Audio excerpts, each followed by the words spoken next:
네, 안녕하세요. 박예슬 집사입니다.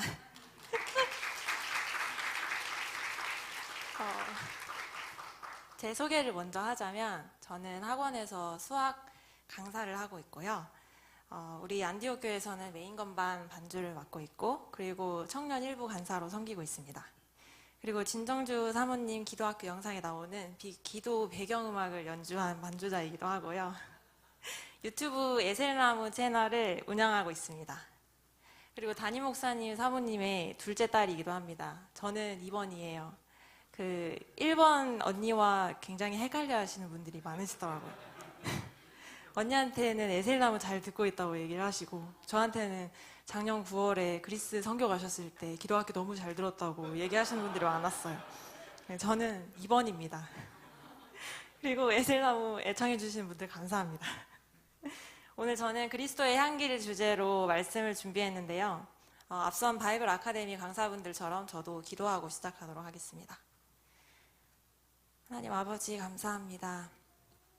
오늘 제5회 바이블 아카데미에 아무것도 자랑할 것 없는 저를 세워주시고 하나님께서 주신 생명의 말씀을 나눌 수 있는 기회를 허락하심에 감사합니다. 오늘 그리스도의 향기를 주제로 말씀을 나눌 때 성령님이 자리에 친히 함께 하셔서 제 생각과 입술을 주장하여 주시고 저에게 주셨던 깨달음과 은혜가 더 풍성히 흘러갈 수 있도록 인도하여 주옵소서. 오직 주께서 이 자리에 주인 되어 주시기를 원하며 살아계신 예수님의 이름으로 기도드립니다. 아멘. 생각보다 훨씬 떨리네요. 저는 향기를 참 좋아하는데요. 향을 되게 잘 맡기도 하고 좋아하기도 합니다. 저희 남편이신 남광우 집사님은 안타깝게도 향을 잘 못 맡으세요. 좀 후각이 둔하신 편이어서 집에서 냄새를 맡는 역할은 제가 하고 있습니다. 그래서 상한 냄새를 맡는다거나 디퓨저를 산다거나 이런 건 제가 하고 있는데요. 저는 평소에 디퓨저를 사거나 집안 인테리어를 하는 것을 좋아해요. 근데 저희 남편은 좀 검소하신 편이고 특히 향이 나는 디퓨저는 왜 사는지 잘 모르시기 때문에 제가 작년에 저희가 결혼하고 나서 신혼집을 마련해서 제가 평소에 좋아하던 디퓨저를 방방마다 놔둬야 되겠다 생각을 하고 남편 몰래 디퓨저를 주문했어요. 그래서 남편이 오기 전에 얼른 까서 몰래 숨겨놔야 되겠다. 어차피 향을 잘 못 맡으니까 모르거든요. 그랬는데 이 택배가 남편이 퇴근할 때 맞춰서 같이 온 거예요. 그래서 남편 앞에서 그 택배 박스를 쌓아두고 그걸 꺼내게 됐어요. 근데 남편이 보더니 에셀아 이게 다 뭐예요? 제가 막 까면서 아무것도 아니에요? 이러면서 까는데 계속 막 나오더라고요. 그래서 남편이 한마디 제가 택배 까는 거를 조용히 보더니 하는 말이 에셀이 맥시멀리스트구나. 네, 저는 향기를 참 좋아합니다. 그래서 오늘도 그리스도의 향기를 주제로 말씀을 준비했는데요. 오늘 본문을 한번 읽어보도록 하겠습니다. 띄워주세요.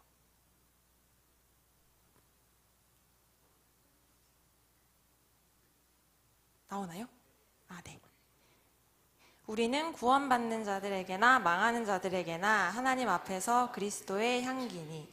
저는 이 구절을 읽다가 그리스도의 향기란 구체적으로 어떤 느낌일까에 대해서 궁금증을 갖게 됐고 관련 말씀을 찾아가면서 깨닫게 된 내용들을 여러분들과 나누고자 합니다.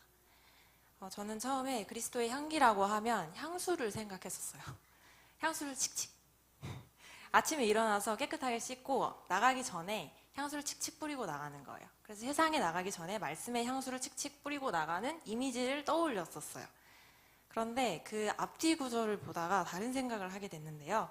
그 다음 PPT를 넘겨주세요. 같이 읽어보겠습니다. 항상 우리를 그리스도 안에서 이기게 하시고 우리로 말미암아 각처에서 그리스도를 아는 냄새를 나타내시는 하나님께 감사하노라. 우리는 구원받는 자들에게나 망하는 자들에게나 하나님 앞에서 그리스도의 향기니 그 사람에게는 사망으로부터 사망에 이르는 냄새요 저 사람에게는 생명으로부터 생명에 이르는 냄새라. 누가 이 일을 감당하리. 여기 구절에 보면 향기랑 비슷한 말인데 다른 단어가 나오고 있죠. 냄새란 단어입니다. 냄새는 뭔가 향기보다 조금 덜 인위적이고 자연스럽게 스며나온다는 느낌이 좀 드는 것 같아요. 그리고 또 주목해볼 단어는 그리스도를 아는 냄새에서 알다라는 표현인데요. 카일 라이들만 목사님이 쓰신 나러 팬인가 제자인가 라는 책에 보면 알다라는 단어는 야다, 히브리어로 야다라고 합니다. 성경에서 친밀한 관계를 가장 잘 나타낸 말이라고 해요. 근데 이 알다라는 것은 단순히 지식적으로 아는 것이 아니라 더 깊은 차원의 알을 의미하는데요. 창세기 4장 1절에서 이 단어를 제일 처음 사용하고 있습니다. 아담이 그 아내 하와를 알매에서 알다는 단순히 지식적으로 아담이 하와를 알았다는 말이 아니라 남편으로서 아내를 알고 하와는 아내로서 남편을 알았다는 의미인 거예요. 아주 밀접하고 가까운 친밀한 관계를 얘기하는 거죠. 이 남편과 아내의 연합을 지칭할 때 쓰이는 표현이 똑같이 하나님과 우리의 관계에서도 그대로 쓰이고 있어요. 출애굽기에 보면 모세가 하나님께 아뢰는 말씀 중에서 주께서 전에 말씀하시기를 너를 이름으로 알고 너도 내 앞에 은총을 입었다 하셨사온즉 이렇게 나오고 있고, 다윗이 쓴 시편 139편에 보면 역시 알다라는 표현이 많이 나오고 있어요. 나를 아시나이다 나의 생각을 밝히 아시오며 나의 모든 행위를 익히 아시오니 이렇게 나오고 있는데요. 한마디로 넘겨주세요. 야다는 남편과 아내처럼 아주 가깝고 밀접해서 삶이 서로 얽혀있는 친밀한 관계를 얘기하는 거예요. 지식적으로 아는 것을 넘어서서 남편과 아내가 하나인 것 같이 우리가 하나님과 밀접한 관계일 때 서로에 대해 아는 것을 의미한다고 해요. 이와 같은 맥락에서 성경에서는 그리스도와 교회의 관계에 대해서 결혼에 빗대어 설명하고 있습니다. 에베소서 5장 31절에서 32절을 같이 읽어보겠습니다. 이러므로 사람이 부모를 떠나 그의 아내와 합하여 그 둘이 한 육체가 될지니 이 비밀이 크도다. 나는 그리스도와 교회에 대하여 말하노라. 구원은 그리스도께서 신랑이 되시고 우리가 신부가 되어서 하나님의 언약적 연합 안에 들어가는 것이에요. 그러면 다시 아까 본문으로 돌아가서 다시 읽어볼게요. 14절만 함께 읽어보겠습니다. 항상 우리를 그리스도 안에서 이기게 하시고 우리로 말미암아 각처에서 그리스도를 아는 냄새를 나타내시는 하나님께 감사하노라. 여기서 그리스도를 안다는 것은 우리가 그리스도의 신부가 되고 그래서 친밀한 관계 안으로 들어가는 것을 말해요. 저는 이 부분을 읽다가 또 냄새라는 단어에 주목하게 됐는데요. 제가 초등학교 다닐 때 학교 끝나면 친구들이랑 우르 몰려서 친구들 집에 한 번씩 돌아가면서 놀러 가곤 했었어요. 근데 집집마다 그 집에서만 나는 특유의 냄새가 있는 거예요. 근데 그 냄새가 똑같이 친구한테서도 나고 있었어요. 대부분의 집이 다 그렇듯이 한 집에 사는 식구들은 같은 냄새가 몸에 배어 있어요. 이것처럼 우리가 그리스도의 신부가 되어서 예수님과 함께 산다면, 오랜 시간 예수님과 함께 한다면 그분의 체취가 우리 몸에 배일 것이라고 생각했어요. 그래서 이렇게 정리해 봤는데요. 구원은 그리스도께서 우리의 신랑이 되시고 내가 그리스도의 신부가 된 것이에요. 말씀을 묵상하고 기도하는 것은 나의 신랑 되신 예수님을 사랑하는 사랑의 표현인 거예요. 그리고 성령 충만한다는 것은 나의 신랑 되신 예수님과 한 집에 함께 사는 것이고, 그리스도의 향기는 예수님과 함께 살면서 그리스도의 체취가 내 몸에 물든 것이라고 생각했습니다. 원래 내 몸에서는 죄로 인해서 큼큼한 냄새가 났을 거예요. 그 베드로의 배에 생선 비린내가 났던 것처럼. 근데 예수님과 함께 살면서 예수님으로 인해 나에게서 나던 큼큼한 냄새가 씻기고 그리스도의 향기로운 체취가 내 몸에 배이는 것이 그리스도의 향기라고 생각해 보게 되었어요. 정상적인 가정이라면 남편과 아내가 서로 사랑하고 한 집에 살겠지만, 건강하지 않은 가정의 경우엔 결혼을 했다고 하더라도 꼭 한 집에 살고 있는 것은 아닐 수 있겠죠. 우리의 본성은 계속 예수님을 집 밖으로 내몰게 되어 있는 것 같아요. 그래서 우리는 끊임없이 말씀을 묵상하고 기도하면서 예수님을 내가 사랑하고 있는지, 닮아가고 있는지, 그리고 예수님과 한 집에 살고 있는지를 점검해야 하는 것입니다. 계시록 3장 20절을 같이 읽어보겠습니다. 볼지어다 내가 문 밖에 서서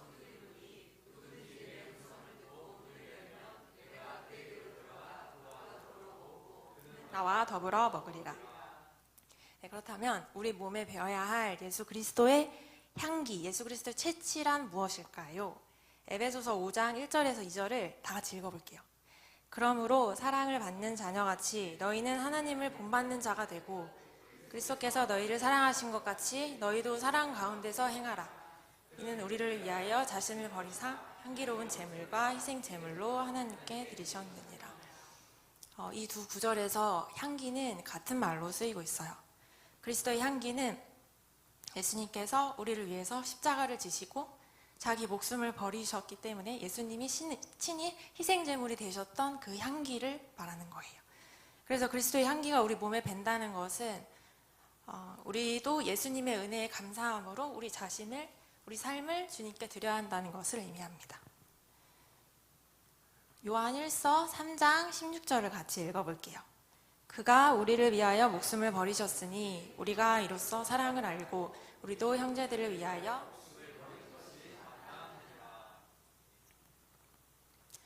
이제 제 얘기를 해보려고 하는데요. 저는 20대 때 시험 준비를 좀 오래 했었어요. 수능 시험도 여러 번 봤고 리트 시험도 여러 번 보고 편입 시험도 준비를 했었는데요. 다 1년에 한 번 있는 시험이라서 매년 시험에 도전했었고 매번 실패의 쓴맛을 봤었어요. 실패했던 가장 큰 이유 중에 하나는 건강 때문이었어요. 시험에 합격하려면 그에 해당되는 그 어떤 양 이상의 공부를 해야 되는데 몸이 아프니까 그 공부를 해내지 못했던 것 같아요. 제가 25살 되었을 때 어느 날 저녁에 비가 오는 날이었어요. 비가 추적추적 오는데 제가 그 길을 걷고 있었어요. 우산을 쓰고. 제가 그냥 푸념을 했던 것 같아요. 하나님, 저는 왜 이렇게 되는 일이 없을까요? 다른 친구들은 목표했던 학교에 가고 회사에 가고 자기가 나름대로 목표했던 삶을 살아가는 것 같은데 저는 왜 이렇게 되는 일이 없을까? 매번 실패하고 아직도 제자리 걸음인 걸까요? 하고 그냥 기도도 아니고 푸념을 내놨어요. 그런데 하나님이 말씀을 해주셨어요. 너는 그런 거 다 가지고 내가 없어도 좋으니.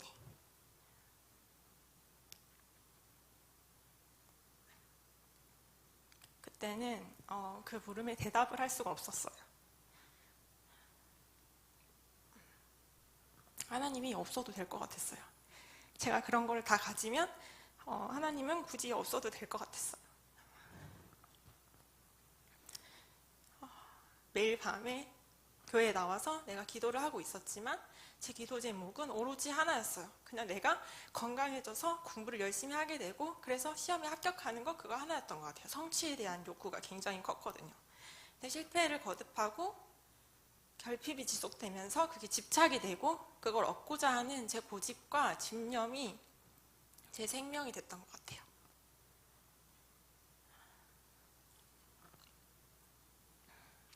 그리고 2년쯤 뒤에 어느 날 밤에 잠을 자다가 꿈을 하나 꿨어요. 근데 그 꿈이 정말 생생해서 지금도 꼭 어제 꾼 꿈 같아요. 덤벼주세요. 이 꿈의 배경을 제가 GPT한테 물어봐서 만들어준 건데요. 하늘이 정말 맑고 화창했어요. 구름이 좀 떠 있었고 바다가 엄청 파랗고, 아니에요. 엄청 파랗고 이렇게 그 햇빛에 바다 물결이 빛나고 있더라고요. 되게 예쁜 바다였어요. 거기서 사람들이 여러 명 있었는데 까만색 물옷을 입고 물질을 하고 있었어요. 전복을 캐고 있었어요. 사람들이 바다 저 밑에까지 잠수해서 내려가서 물질을 해서 그 전복을 한두 개 캐서 위로 올라와요. 그럼 위에는 각자 전복 바구니가 수면 위에 떠 있어요. 그 바구니에다가 전복을 올려놓고 다시 밑으로 내려가서 전복을 따고 이 과정을 반복하고 있더라고요.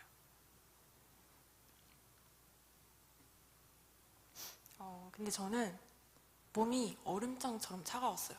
그래서 아무것도 할 수가 없고 팔을 이렇게 들 기력이 없더라고요.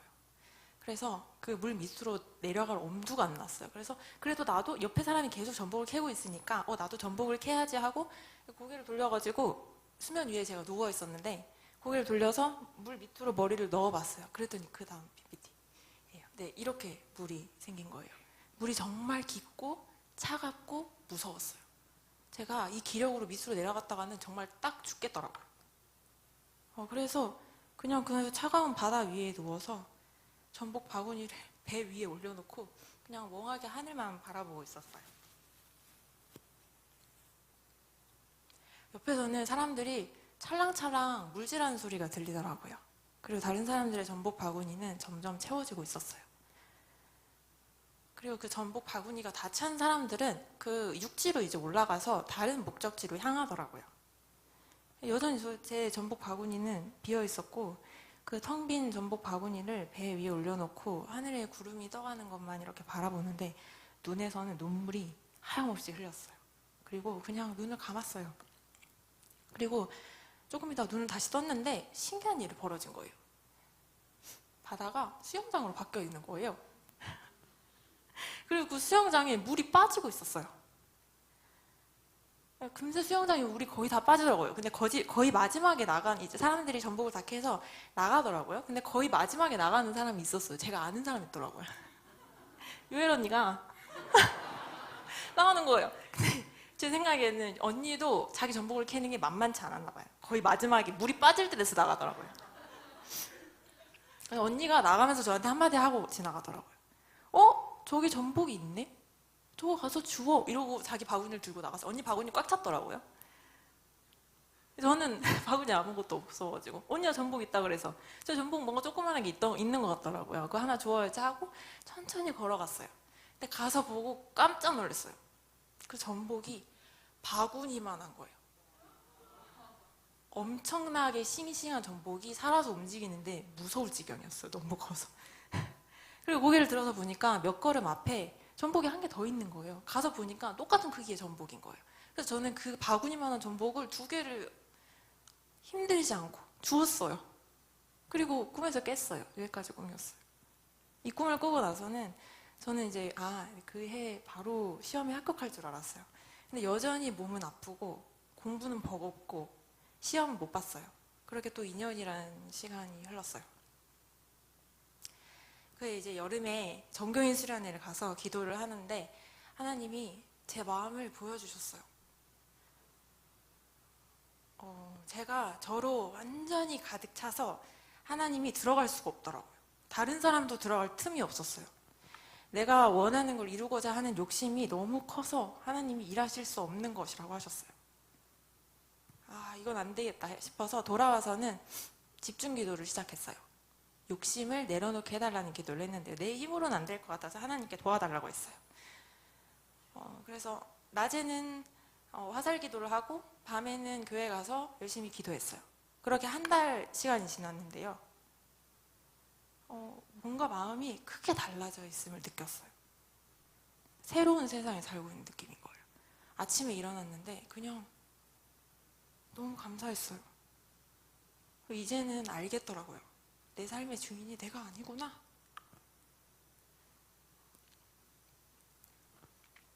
예전에 4년 전에 어느 날 하나님이 너는 그런 거 다 가지고 내가 없어도 좋으니? 라고 질문하셨던 그 질문에 이제는 답할 수 있겠더라고요.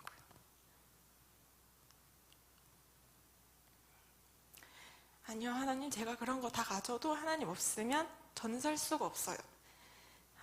그런 거 다 아무것도 없어도 저는 하나님만으로 만족해요. 하나님은 나의 왕이에요. 나의 생명이에요. 내 삶의 주인이에요. 제가 제 삶을 하나님께 드립니다. 그렇게 한 달을 매일 눈을 뜰 때마다 그 고백을 하나님께 올려드렸어요. 밥 먹을 때, 양치할 때, 또 걸어 다닐 때 마음을 다해서 중얼중얼 읊조렸어요. 그리고 또 한 달이 지나서 여리고 기도회가 있었는데요. 기도할 때 안수해 주시는 목사님을 통해서 저에게 말씀을 주셨어요. 너의 작은 속삭임이 나에게 아침의 새소리처럼 들려.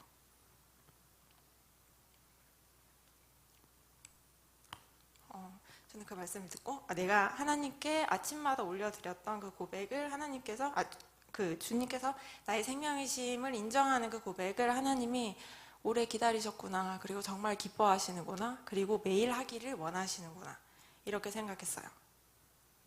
그리고 하나님이 그 전복과 바다에 대한 꿈을 한 커트 한 장면씩 잘라서 해석을 해주셨어요.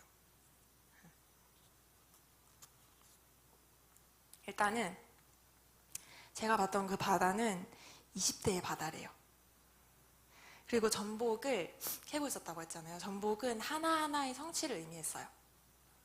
목표했던 대학에 합격하고 원하는 회사에 들어가고 이 위해서 해야 하는 하나하나의 노력과 성취를 의미하는 거예요. 그리고 사람들이 전복 바구니를 다 채우고 나면 다음 목적지로 향했다고 했잖아요. 그 사람들이 간 곳은 30대의 또 다른 바다래요. 거기서 또 전복을 캐는 거래요. 저는 몸이 안 좋아서 전복을 캐지를 못하고 있었고 전복 바구니는 텅 비어 있었잖아요. 다른 사람들의 전복 바구니가 채워질 동안 저는 아무것도 얻지 못했고 결핍이 지속되고 점점 그래서 전복에 집착하게 됐고 전복이 제 생명이 되었다고 하셨어요. 예수님이 제 생명이 아니라 전복이 제 생명이었던 거예요. 그리고 그 빈 전복 바구니를 배 위에 올려놓고 흘러가는 구름만 바라보고 있었잖아요, 제가. 그거는 세상의 시간은 흘러가는데 제 시간만 정지해 있었다는 거래요. 예수님이 생명이 아니라 전복이 생명이었기 때문에 전복을 얻지 못하면 제 삶은 아무 의미 없이 딱 죽은 거나 다름없는 거였기 때문이에요. 그래서 내 시간은 정지해 있었던 거죠. 눈을 감았다가 떴더니 수영장으로 변해 있었다고 했잖아요. 그때 제가 눈을 감은 것은 완전히 제가 죽은 것이었대요.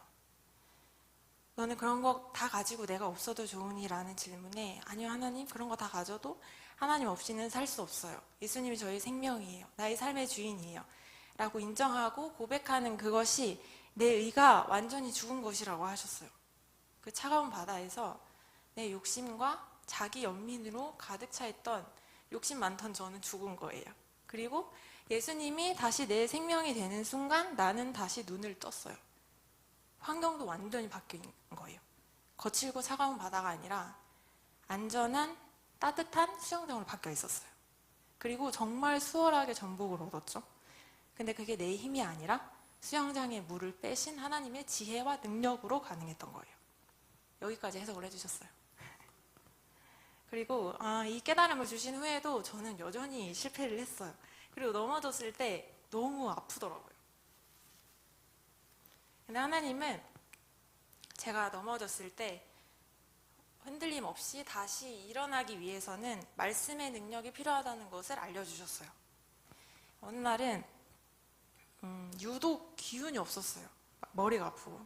기도하러 교회에 발을 정말 질질 끌고 와서 교회 의자에 탁 털썩 주저앉으면서 그냥 툭 튀어나왔어요, 말이. 이래가지고 내가 뭘 할 수 있겠어.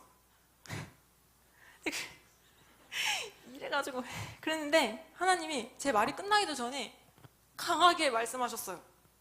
내게 능력 주시는 자 안에서 내가 모든 것을 할 수 있느니라.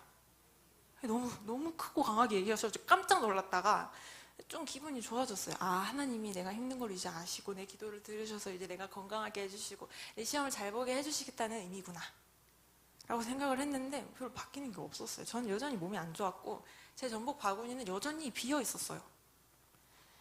근데 그게 빌립보서 말씀이잖아요. 제가 몇 년 지나서 빌립보서 말씀을 읽다가 그 앞뒤 구절이 눈에 들어왔어요. 그리고 제 생각과는 하나님이 다른 의미로 말씀을 하셨구나 라는 거를 깨닫게 됐어요. 같이 읽어보겠습니다. 내가 궁핍함으로 말하는 것이 아니라 어떠한 형편이든지 나는 자족하기를 배웠노니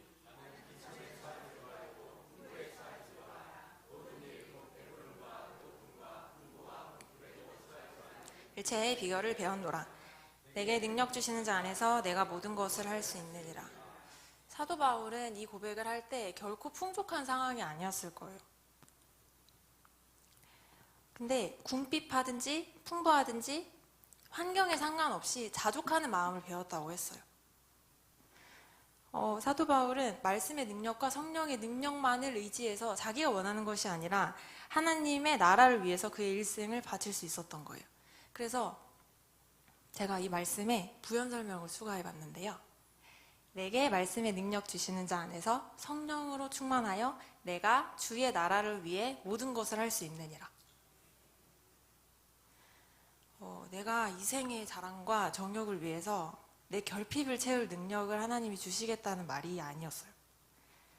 오직 하나님 말씀만 의지할 때 하나님께서 기뻐하시는 일을 행할 능력을 주신다는 말씀이었어요.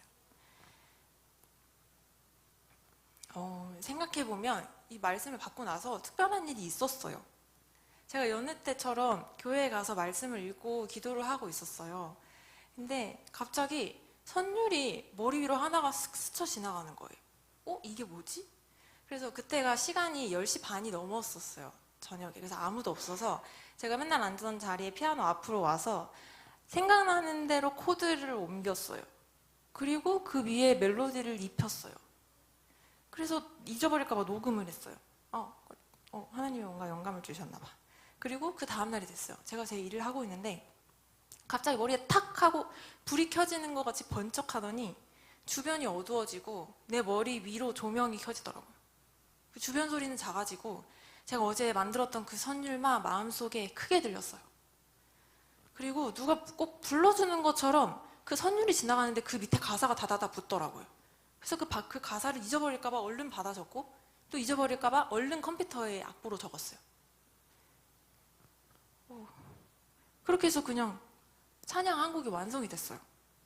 이게 저한테는 굉장히 신기한 일이었는데 저는 그 전에 작곡을 배워본 적이 없었고 그때는 초등학교 때 피아노를 배운 게 다였어요.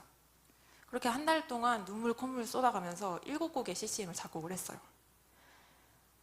그 가사를 하루 종일 그 가사를 생각하고 불러보고 하다 보니까 그게 저절로 묵상이 되고 기도가 되고 그러더라고요. 그때 작곡했던 곡 중에 하나가 오늘 바이블 아카데미 시작 전에 불렀던 곡이에요.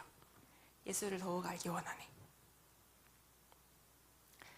그리고 그때는 금요예배 때 합심 기도를 하면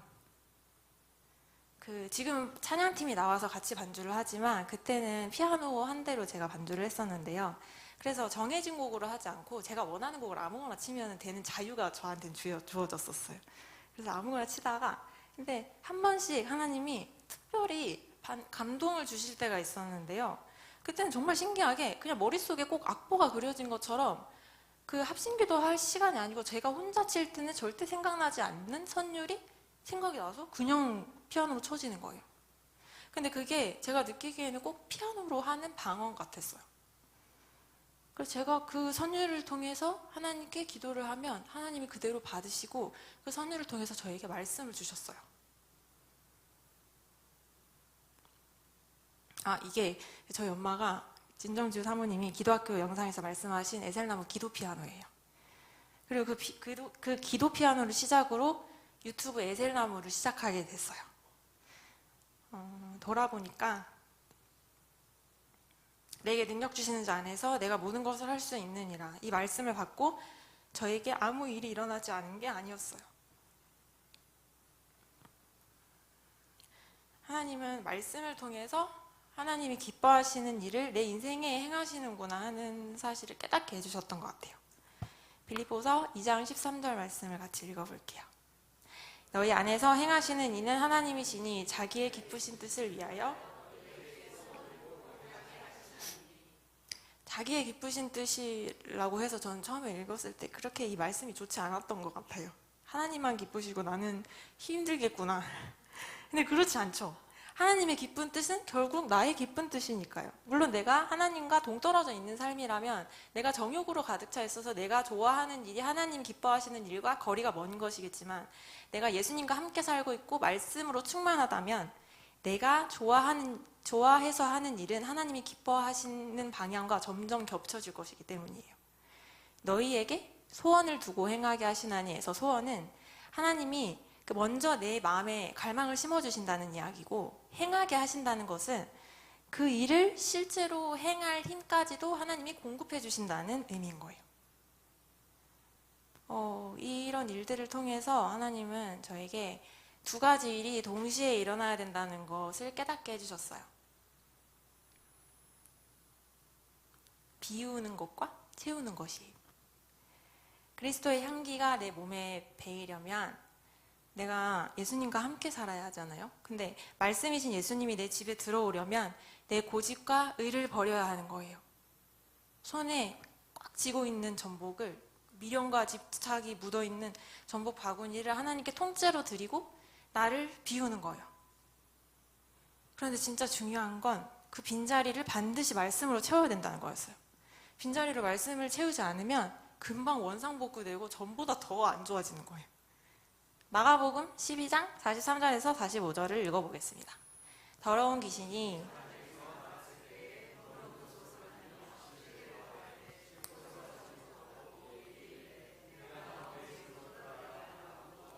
그 집이 비고 청소되고 수리되었거늘 이에 가서 저보다 더 악한 귀신 7을 데리고 들어가서 거하니 그 사람의 나중 형편이 전보다 더욱 심하게 되느니라. 집이 청소되고 비고 청소되었는데도 귀신이 들어가서 전보다 더 심하게 됐다는 거예요. 말씀이신 예수님이 그 집의 주인이신데 집주인이 없으니까 더 심하게 악화될 수밖에 없는 거죠. 잠언 24장 3절에서 4절을 읽어보겠습니다. 집은 지혜로 말미암아 건축되고 명철로 말미암아 견고하게 되며 또 방들은 지식으로 말미암아. 이 말씀을 요새 정말 인용을 많이 해주셔서 여기서 지혜는 예수님이잖아요. 그래서 예수님으로 우리의 집을 세워야 한다는 것을 의미합니다. 저에게 전복은 절대 포기할 수 없는 거였어요. 전복이 내 생명이었기 때문에 전복을 얻지 못하면 내가 죽는 것 같이 괴롭더라고요. 그런데 내 의가 깨지는 고난의 과정을 지나게 하시면서 내가 죽고 전복 바구니를 하나님께 통째로 올려드렸어요. 근데 그렇다고 하더라도 그 빈자리가 말씀으로 채워져 있지 않으면 나는 언제든지, 그 고집센 나는 언제든지 다시 살아날 수 있더라고요.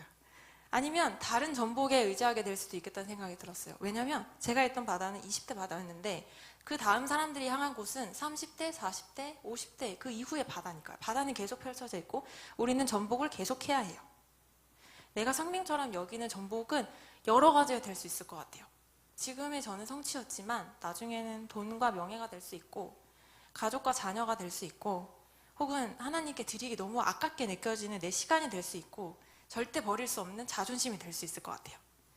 여러 가지 전복이 있을 수 있겠죠. 그래서 우리는 매일 자기를 부인하고 매일 내가 죽고 그리스도께서 사셔야 합니다. 누가복음 9장 23절을 읽어보겠습니다. 아무든지 나를 따라오려거든 자기를 부인하고 날마다 자기 십자가를 지고 나를 따를 것이니라. 전복 바구니는 한 번 내려놓는 게 아니라 여러 번 내려놓고 매일 내려놓아야 하는 것이었어요. 한 번 죽고 끝나는 게 아니라 내일도 모레도 매일 내가 죽고 내 생명이신 예수 그리스도께서 사셔야 하는 거예요. 매일 아침 나의 작은 속삭임이 하나님께 아침의 새소리처럼 맑게 들릴 수 있게 내가 매일 예수님을 인정하는 고백을 올려드려야 하는 것이에요. 근데 채우는 게 정말 쉽지만은 않은 것 같아요. 왜냐하면 하루도 쉬지 않고 꾸준하게 인내하면서 성실하게 의식적으로 해야 하는 것이잖아요. 몸이 안 좋고 기운이 없을 때는 만사 의욕이 없어지는 것 같아요. 몸이 안 좋은 이유일 수도 있고 상황이 너무 힘들어서 마음이 괴로운 상황이 이유일 수도 있고 여러 가지 이유가 있을 수 있을 것 같아요. 어느 날 제가 너무 기운이 없어서 오늘은 이렇게 힘든 거를 모든 것을 아시는 하나님이 지금 내가 힘든 상황을 아시니 오늘은 좀 봐주시지 않을까 하고 기도를 좀 며칠 쉬었는데 그 주에 오후 기도학교 시간에 들었던 말씀이 이 말씀이었어요. 에스겔서 3장 1절에서 3절 말씀을 같이 읽어보겠습니다. 그가 내게 이르시되 인자야 내가 내게 주는 것을 먹되 이 두루마리를 먹고 가서 이스라엘 족속에게 말하라 하시기로 내가 입을 벌리니 그가 그 두루마리를 내게 먹이시며 내게 이르시되 인자야 내 배에 넣으며 내 창자에 채우라.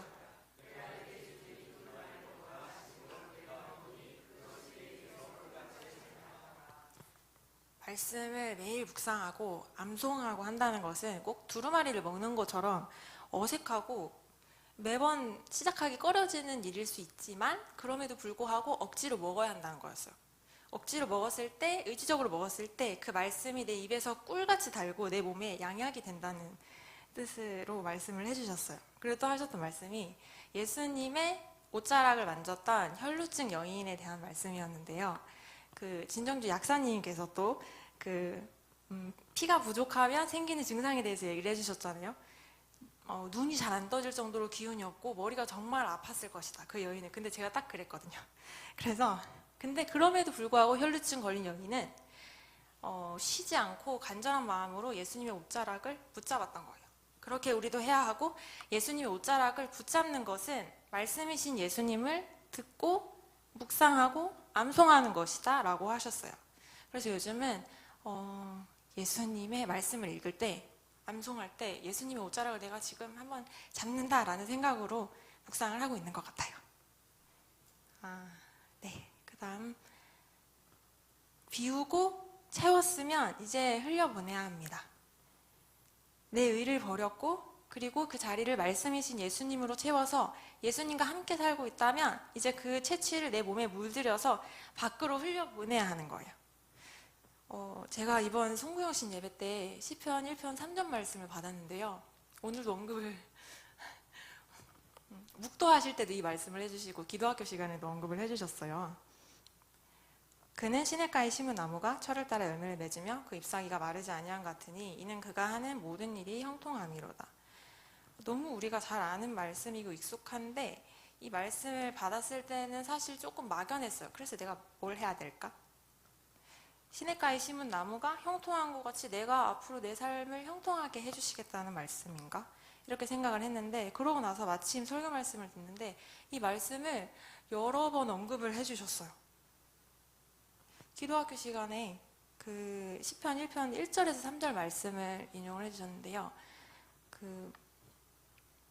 악인들의 꾀를 따르지 않고 죄인들의 길에 서지 않고 오만한 자들의 자리에 서지 않는 것은 우리가 해야 할 일이지만 굉장히 어려운 일이기 때문에 그래서 여호와의 율법을 즐거워하며 주야로 즐거워하면서 묵상해야 된다는 말씀이었어요.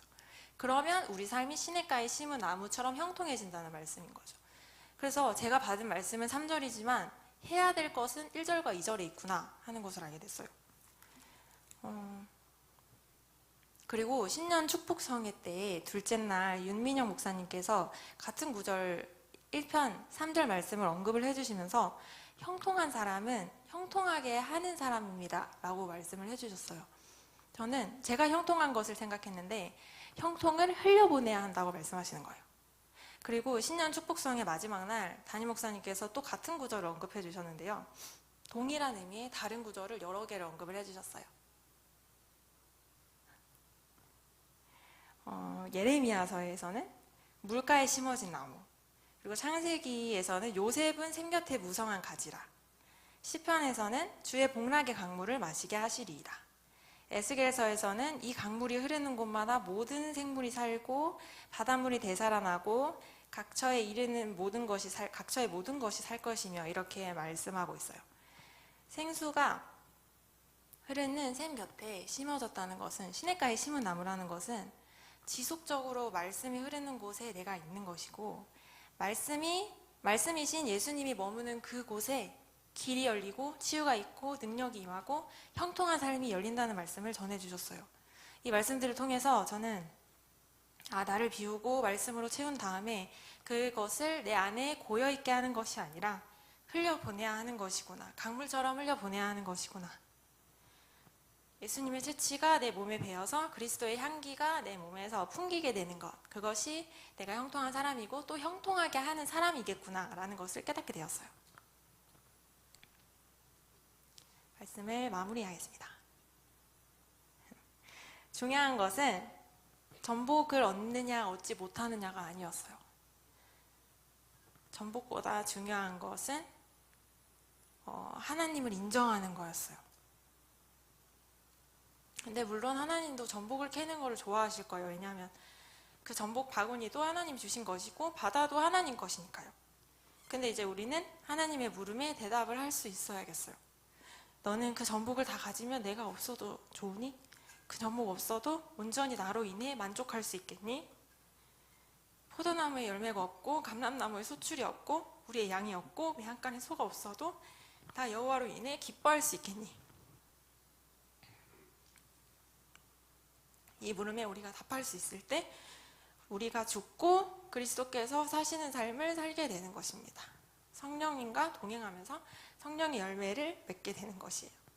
그때 비로소 성령님과 한 집에서 살고 그리스도의 채취를 지니게 되는 거예요. 물론 전복 바구니도 어느샌가 차 있을 거예요. 제가 꿈에서 왔던 것처럼 우리가 생각하는 것보다 훨씬 더 크고 더 질 좋고 너무너무 신선한 전복으로 차 있을 거라고 확신합니다. 그래서 우리는 걱정할 필요가 없어요. 항상 기뻐하라, 쉬지 말고 기도하라, 범사에 감사하라. 이것이 그리스도 예수 안에서 너희를 향한 하나님의 뜻이니라. 손에 쥔 전복 바구니를 아낌없이 기꺼이 드리고 하루하루 성령님과 동행하면서 내 인생에 임한 천국을 맛보게 되기를 예수 그리스도의 채취를 지니고 흘려보내는 저와 여러분들 되시기를 예수님의 이름으로 축복합니다. 이것으로 마치겠습니다. 감사합니다.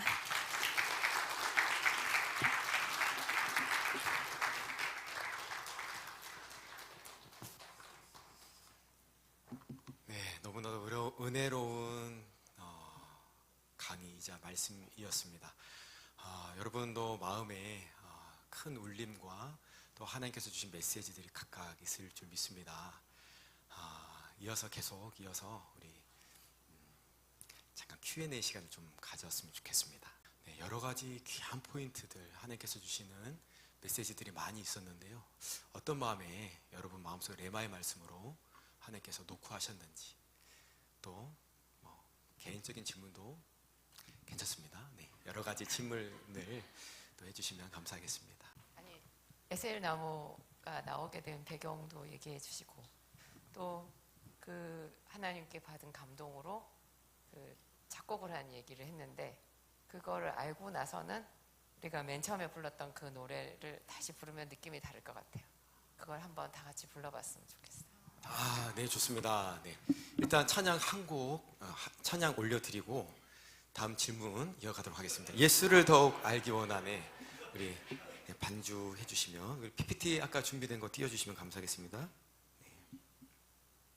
가사를 잘 묵상하시고 오늘 말씀해 주셨던 많은 메시지들이 가사에도 많이 숨어져 있습니다.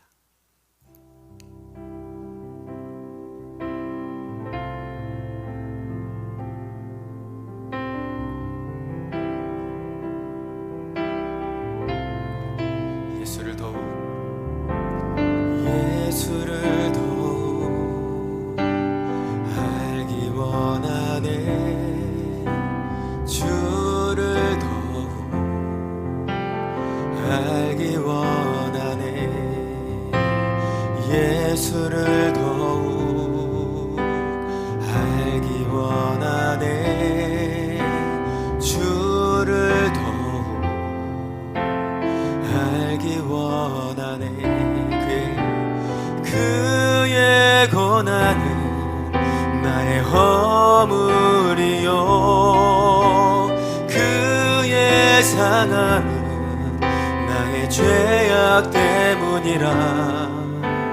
슬픔과 고통 모두 짊어지시고 나에게 평안과 위로 주시네. 그의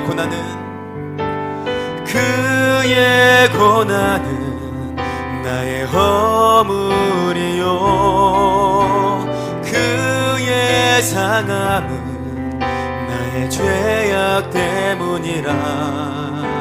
슬픔과 고통 모두 짊어지시고 나에게 평안과 위로 주시네.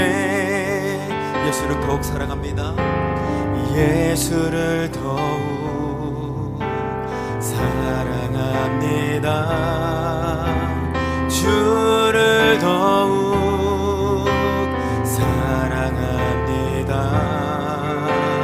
예수를 더욱 사랑합니다. 주를 사랑합니다. 우리 하나님께 영광의 박수 올려드립니다. 신랑 대신 예수 그리스도 한 분만을 바라보며 그분으로 인하여 기뻐하고 또 자족의 그 신비, 자족의 능력이 우리 모두에게 부어지게 되시기를 예수님의 이름으로 축복합니다. 예수 집사님 죄송합니다. 다시 가셔야 되겠습니다. 우리 진경효 우리 권사님 아까 손 들어주셨는데요, 맨 앞에 계십니다.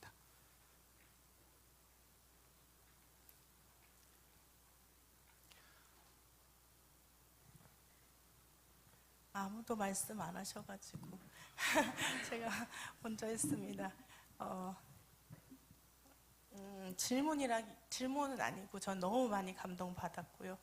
은혜로웠습니다. 또 가까이서 항상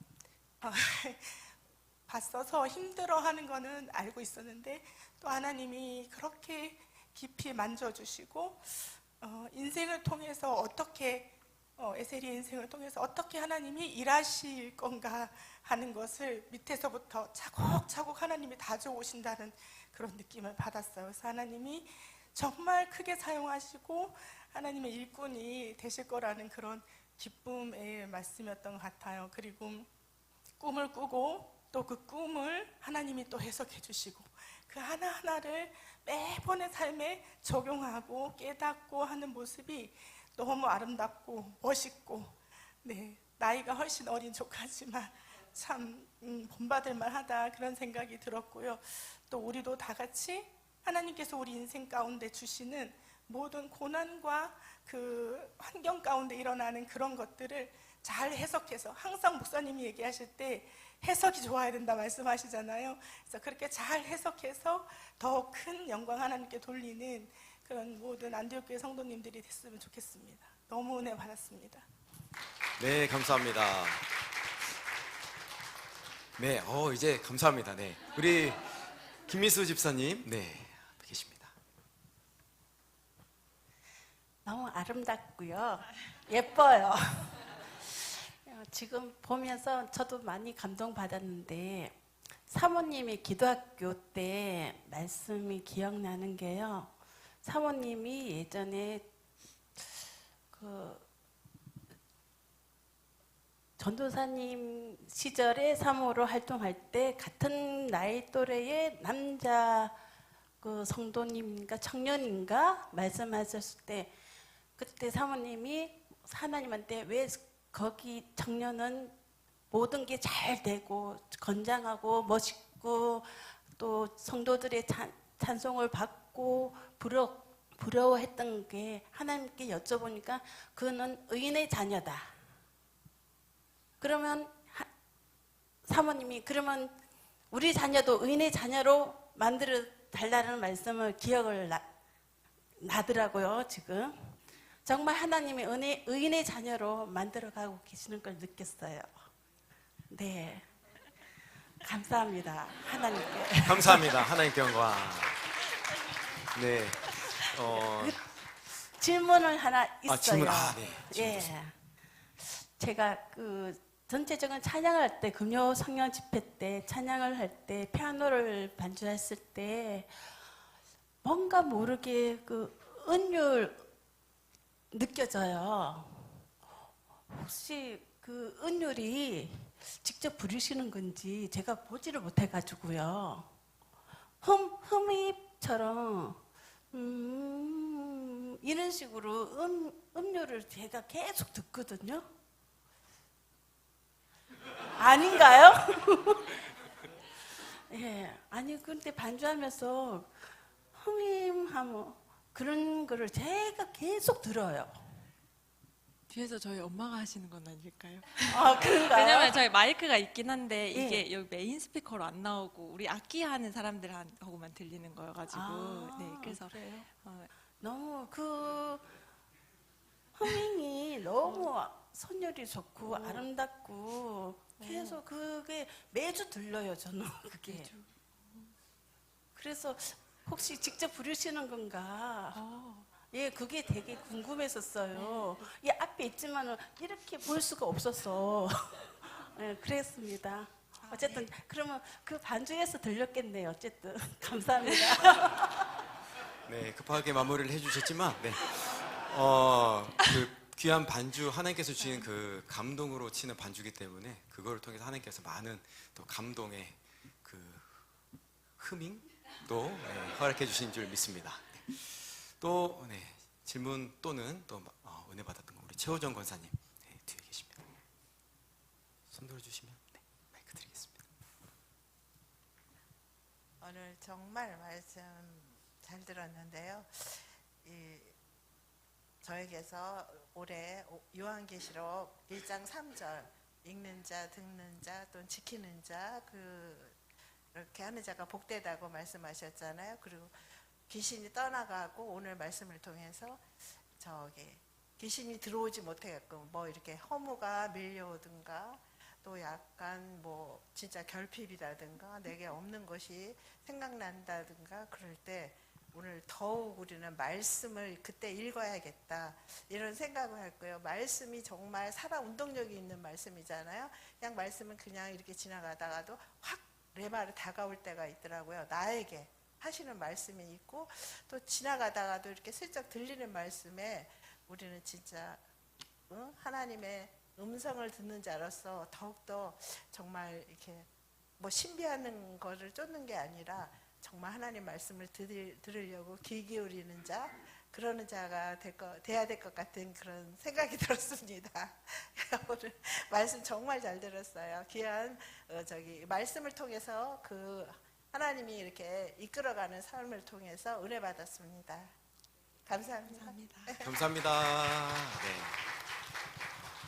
은혜로운 간증이셨습니다. 네. 그리고 권사님 평소에 묵상하셨던 말씀과 결부된 또 말씀에 더 큰 감동이 있었던 것 같습니다.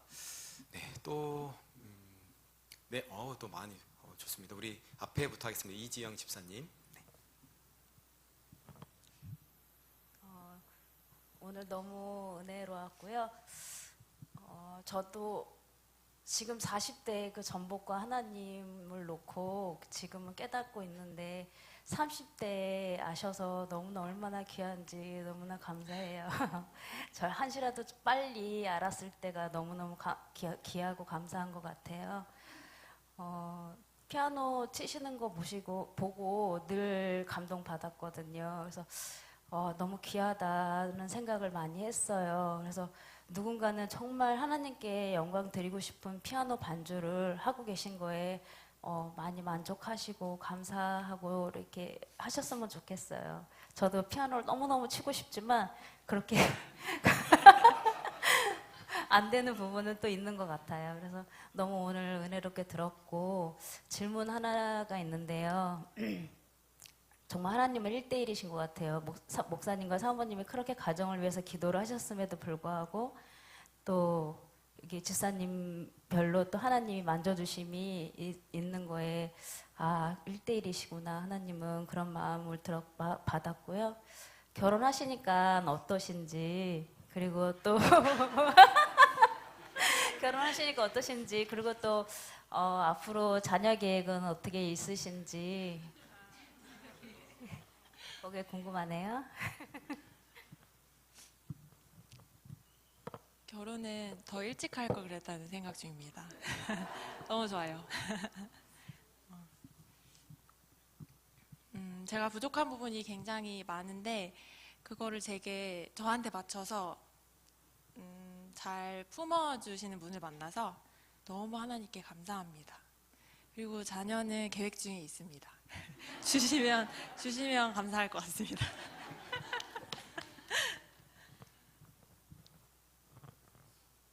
네, 감사합니다. 네. 여러분 꼭 우리 이번 바이블 아카데미 계속 우리 청년 2부가 좀 주체가 돼가지고 하고 있기 때문에 단골 멘트죠. 네, 자녀 계획 있으신지. 네. 여러분 생각나시면 반드시 기도해 주시면 감사하겠습니다. 네. 네, 아까 우리 동욱 집사님 먼저 하겠습니다. 네. 오늘 너무 귀한 말씀 나눔 감사드리고요.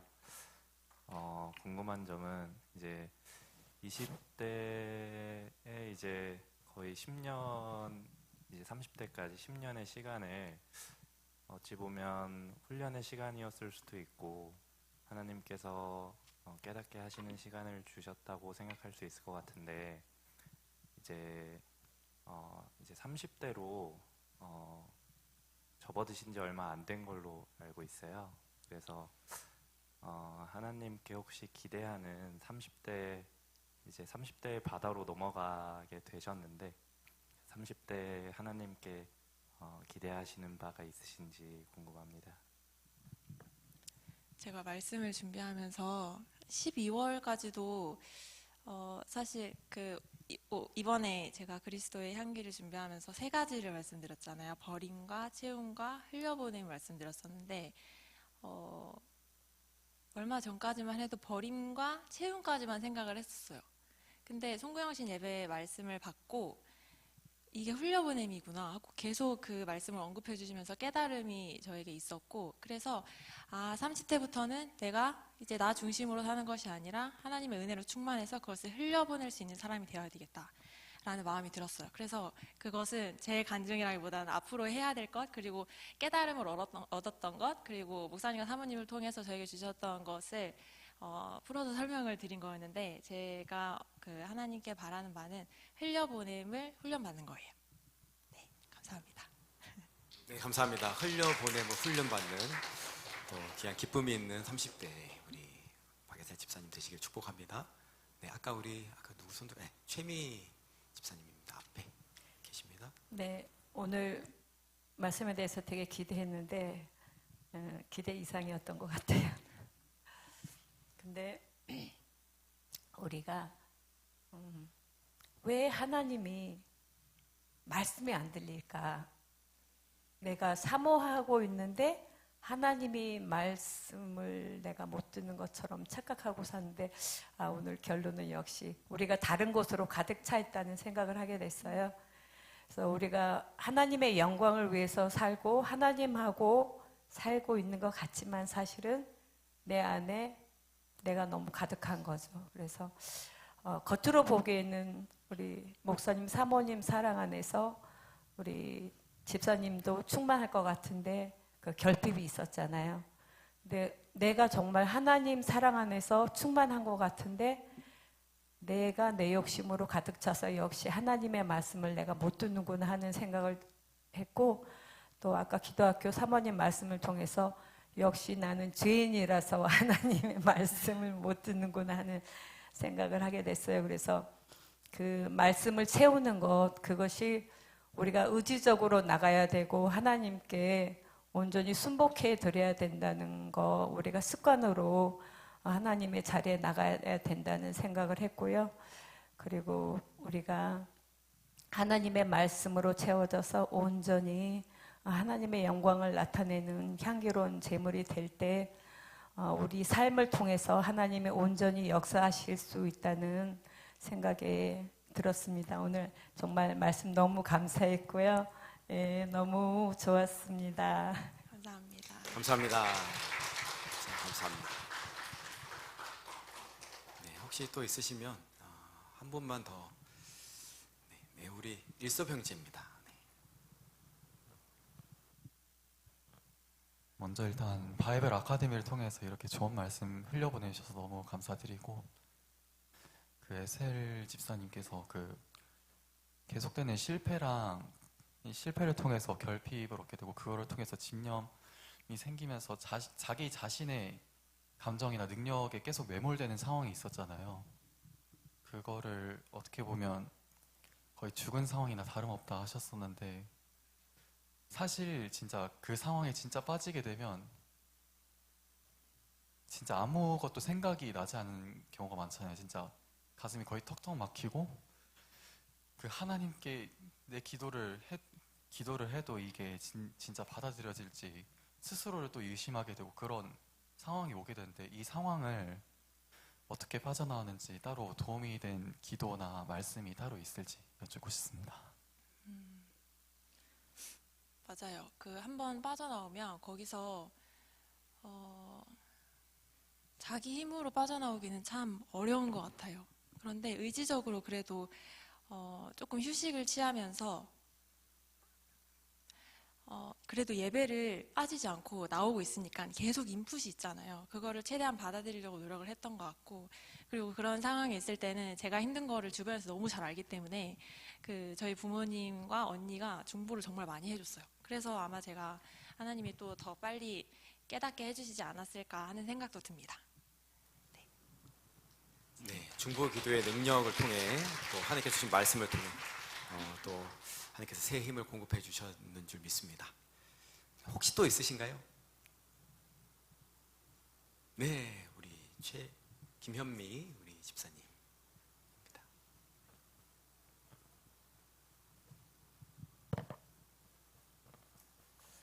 말씀의 은혜를 많이 받았고요.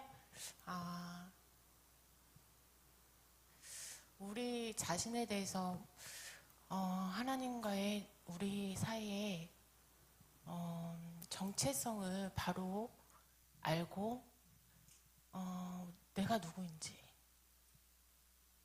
내 자신이 죄인이고 또 하나님의 피조물이라는 거를 알 때 우리는 이 모든 것을 다 내려놓게 되는 것 같아요. 그래서 이렇게 빨리 깨닫게 된 거는 오늘 목사님이 말씀하셨듯이 지혜로운 사람 말씀해 주셨거든요. 그래서 지혜로운 사람이 하나님에 대해서 알고 하나님에 대해서 경외할 줄 아는 그런 사람이야말로 자기가 자신이 누구인지, 하나님 앞에서 어떻게 행해야 되고 엎드려져야 되는지 오늘 이 시간에 정말 귀하게 깨달았고요. 지사님 말씀처럼 정말 매일같이 우리 자신을 쳐서 복종시키지 않으면, 내가 죽지 않으면 하나님 앞에서 하나님이 내 안에서 사실 수가 없다라는 그런 진리를 다시 한번 깨닫게 해주셔서 너무 감사했고,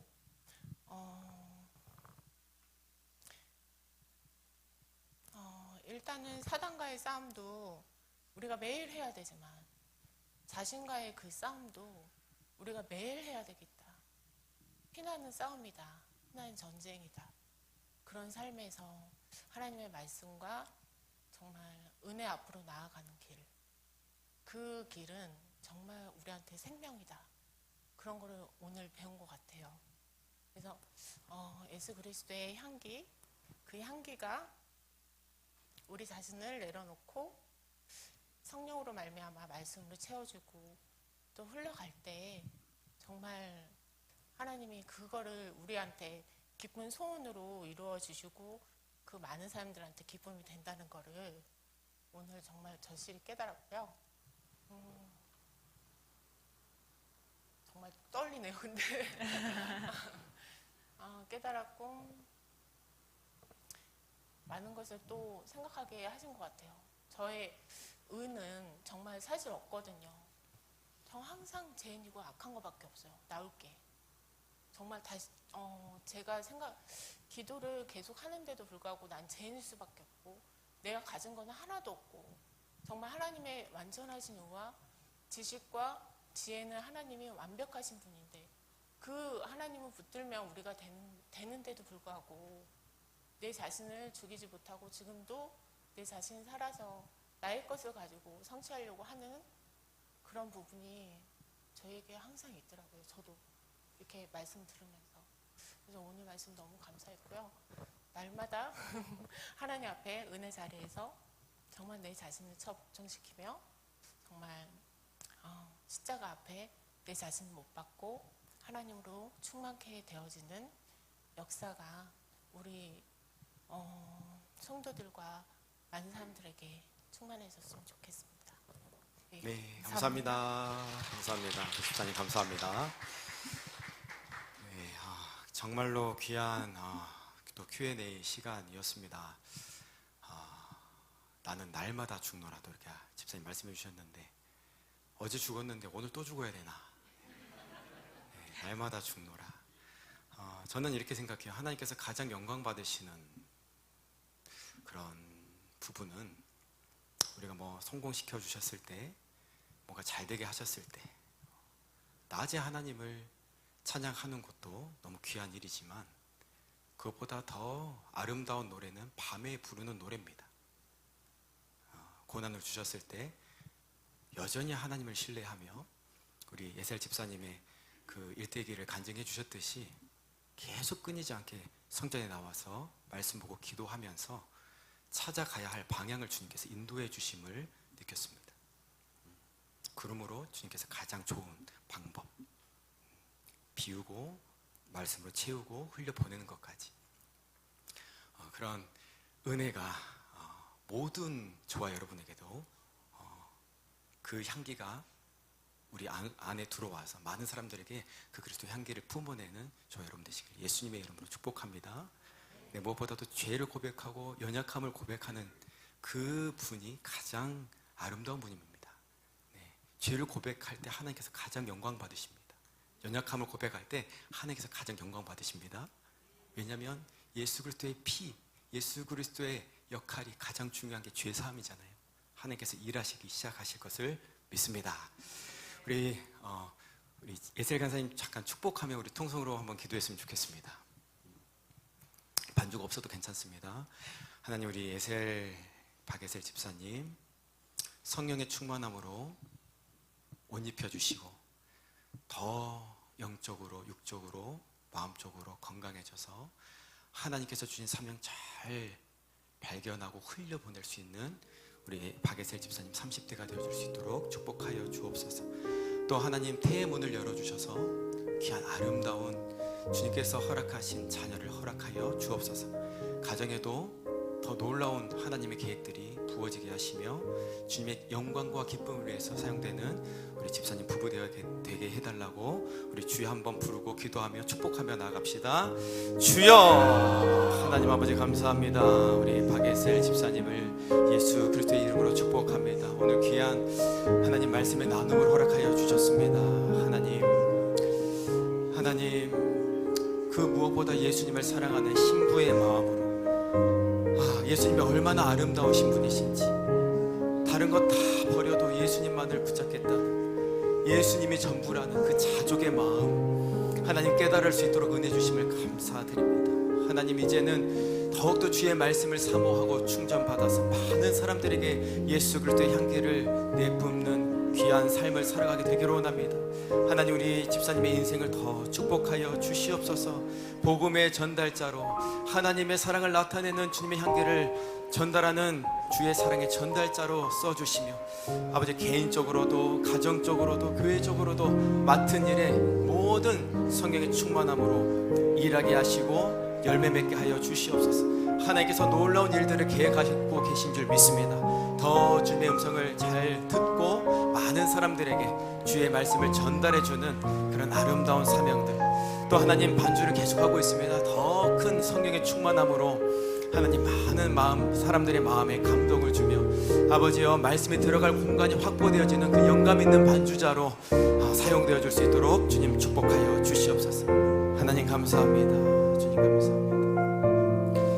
감사드리며 살아계신 예수님의 이름으로 기도드리옵나이다. 아멘.